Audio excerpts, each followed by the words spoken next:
ഇന്ന് പുരുഷനിൽ വീര്യമില്ല. ആ വീര്യത്തെ പുനഃസ്ഥാപിക്കാൻ പ്രകൃതി നടത്തുന്ന ഒരു പ്രവൃത്തിയാണിത്. Semen retention is excellent practice.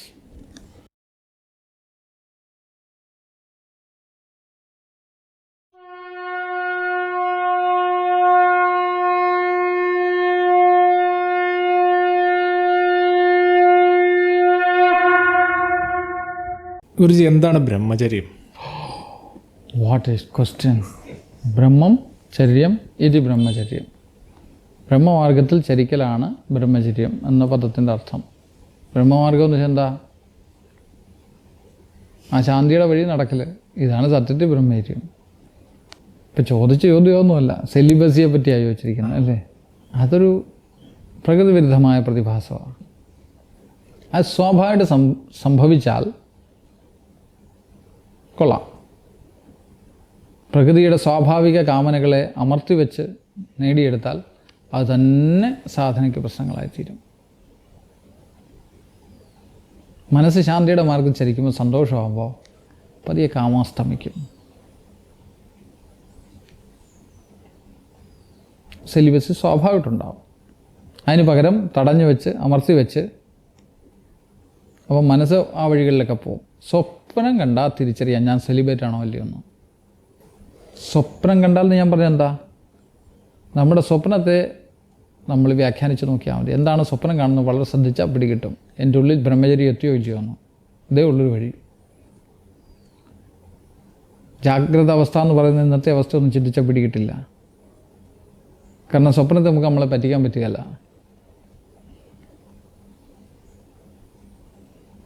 ഇന്ന് പറയപ്പെടുന്ന വലിയ പ്രസിദ്ധ പല സന്യാസിമാരും സ്വപ്നമാർഗത്തിൽ അബദ്ധസഞ്ചാരം നടത്തുന്നവരാണ്. ഞാൻ പറയുന്നത് ശരിയാണോ ഇല്ലയോ എന്ന് എനിക്കറിഞ്ഞുകൂടാ. പലരും എനിക്കറിയാവുന്നതുകൊണ്ട് പറഞ്ഞത്. സ്വപ്നമാർഗം എന്ന് പറഞ്ഞ ചിന്തകളാണോ ഉദ്ദേശിച്ചത്? ഉറങ്ങുമ്പോൾ കാണുന്ന സ്വപ്നത്തെപ്പറ്റി, ഉണർന്നിരിക്കുമ്പോൾ കാണുന്ന സ്വപ്നത്തെപ്പറ്റിയാണ് ഞാൻ പറഞ്ഞത്.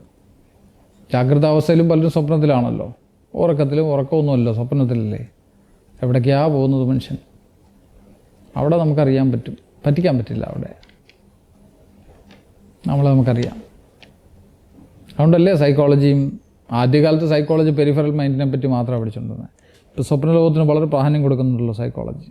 അപ്പോൾ വളരെ ലേറ്റർ ആണ് പഠിച്ചത്. പക്ഷേ നമ്മൾ പണ്ടേ ജാഗ്രത്, സ്വപ്ന, സുഷുപ്തി, തുരീയാദികളെ പറ്റിയൊക്കെ നമ്മൾ പണ്ടേ പറയുന്ന ആ ഗുരുക്കന്മാർ. മോഡേൺ സൈക്കോളജി സ്വപ്നത്തിലേക്ക് എത്തിപ്പെട്ടിരിക്കുന്നു, സബ് കോൺഷ്യസ് മൈൻഡിൽ. അപ്പോഴും അൺകോൺഷ്യസ് മൈൻഡിൻ്റെ അഗാധതലങ്ങളിലേക്കൊന്നും പറ്റുന്നില്ലല്ലോ, തന്ത്രത്തിൻ്റെ ലോകത്തേക്ക് കടക്കണില്ല. അപ്പോൾ അങ്ങനെ പറയുമ്പോൾ ഈ സെലിബസി അല്ല ബ്രഹ്മചര്യത്തിന് അതിനേക്കാളും ബ്രോഡറായിട്ടൊരു മീനിങ് ഉണ്ടല്ലേ? തീർച്ചയായും ഉണ്ട്. ബ്രഹ്മചര്യം സ്വാഭാവികമാണ്, celibacy അസ്വാഭാവികതയും. What do you think? Celibacy is natural? It's unnatural, right? Yes. But naturally when it occurs, then it's not called celibacy, it's called brahmacharya. Walking the path of happiness, walking the path of silence, walking on the path of bliss. അല്ല, ഇപ്പോഴത്തെ യൂത്തിൻ്റെ ഇടയിലുള്ളൊരു fad അല്ലെങ്കിൽ ട്രെൻഡാണ് ഈ semen retention എന്നൊക്കെ പറഞ്ഞ ഒരുപാട് പേരിട്ട് വിളിക്കുന്ന സംഭവങ്ങളുണ്ട്. അതിപ്പോൾ ഈ പറഞ്ഞത് പ്രകാരം അത് നമ്മൾ ഗുണത്തേക്കാൾ വളരെ ദോഷമായിരിക്കുമല്ലോ ചെയ്യുക? അല്ല, semen retention is excellent practice. But you have to know how to release it when it's required. കാരണം പ്രകൃതിക്ക് റിട്ടൻഷൻ ആവശ്യമാണ്. അത് ആയുർവേദം മനസ്സിലാക്കുക. രസാ ശൃംമാംസം ഏതാസ്തി മജ്ജാ ശുക്രാണി ധാതവ. അതായത് 7ാമത്തെ ധാതുവായിട്ടാണ് ഈ ശരീരത്തിലെ ഓവ, സ്ത്രീകളിൽ ഓവ എന്നും പുരുഷനിൽ സ്പയം എന്നും പറയുന്ന ആ ധാതു ഉണ്ടാകുന്നത്. ആ ധാതുവാണ് ഓജസ്സിനും പിൽക്കാലത്ത് തേജസ്സിനും കാരണമായിത്തീരുന്നത്. ശരീരത്തിലെ ഓജസ് തേജസ്സിനെ നിലനിർത്തുന്നത് ഈ ധാതുവാണ്. കാരണം അന്നരസത്തിൻ്റെ പൂർണ്ണ പരിണാമ അവസ്ഥയാണ്, പൂർണ്ണമായ ഉന്നത തലത്തിൽ എത്തി നിൽക്കുകയാണ് ശുക്രധാതു. സ്ത്രീകളിൽ ഇത് വിസർജിക്കപ്പെടുന്നില്ല എന്ന് മനസ്സിലാക്കുക, പുരുഷനിൽ ഇത് വിസർജിക്കപ്പെടുന്നുണ്ടെന്നും മനസ്സിലാക്കുക. പുരുഷൻ എക്സ്ട്രോവേർട്ടാണ് അല്ലേ? പുരുഷൻ്റെ പ്രവൃത്തികളെല്ലാം പുറമേക്കാണ്. സ്ത്രീയോ എല്ലാത്തിനും റിറ്റെയിൻ ചെയ്യുകയാണ്, സ്വീകരിക്കുകയാണ്. അതുകൊണ്ട് സ്ത്രീക്കുണ്ടാകുന്ന പോലെയല്ല പുരുഷൻ ഇതുണ്ടാക്കുന്ന ഇമ്പാക്റ്റ്. അതുകൊണ്ട് തന്നെ പുരുഷൻ്റെ രേതസ് എന്നതിന് പറയാം. രേതസ് വിസർജിച്ചു പോയാൽ പുരുഷനിൽ ബലഹീനത ഉണ്ടാവും. പക്ഷെ അതിന് മാർഗമുണ്ട്, അതിന് ഉപായമുണ്ട്, ഔഷധങ്ങളുണ്ട്. അതിൻ്റെ ശരിയായ അനുവർത്തനം കൊണ്ട് മാത്രമേ ശരിയായ രീതിയിലുള്ള ബ്രഹ്മചര്യത്തിലേക്ക് എത്തിപ്പെടാൻ പറ്റൂ. അതിന് ബ്രഹ്മചിന്തനം മാത്രം പോരാ, ശരിയായ മൈഥുനവും ജീവിതത്തിൻ്റെ ഭാഗമാണ്. ഇതും മനസ്സിലാക്കണം. ഞാൻ ഇതിനെതിരൊന്നുമല്ല പറഞ്ഞത്. അത് അധ്യാത്മ തലത്തിലുള്ള ഉത്തരമെങ്കിൽ ഇത് പ്രാക്ടിക്കൽ തലത്തിലുള്ള ഉത്തരമാണ്. നേരത്തെ ചോദിച്ച ചോദ്യം സന്യാസിയുടെ ചോദ്യമായിരുന്നു, ഇത് ഗൃഹസ്ഥൻ്റെ ചോദ്യമാണ്. അപ്പോൾ ഗൃഹസ്ഥന് നിയമാനുസൃതമായ മൈഥുനം ചെയ്യണം, അല്ലെങ്കിൽ അവൻ്റെ ആരോഗ്യം പോവും, അവന് ശുക്ലാശ്മരി തുടങ്ങിയ അസുഖങ്ങൾ ഉണ്ടാകുകയും ചെയ്യും, മാനസിക പ്രശ്നം ഉണ്ടാവും. അതുകൊണ്ട് ശരിയായ രീതിയിലുള്ള 7 റിട്ടൻഷൻ എന്ന് പറയുന്ന ഈ പ്രാക്ടീസ് ശരിയായ രീതിയിൽ അത് ആരോഗ്യ സംരക്ഷണത്തിന് നല്ലൊരു ഉപായമാണ്.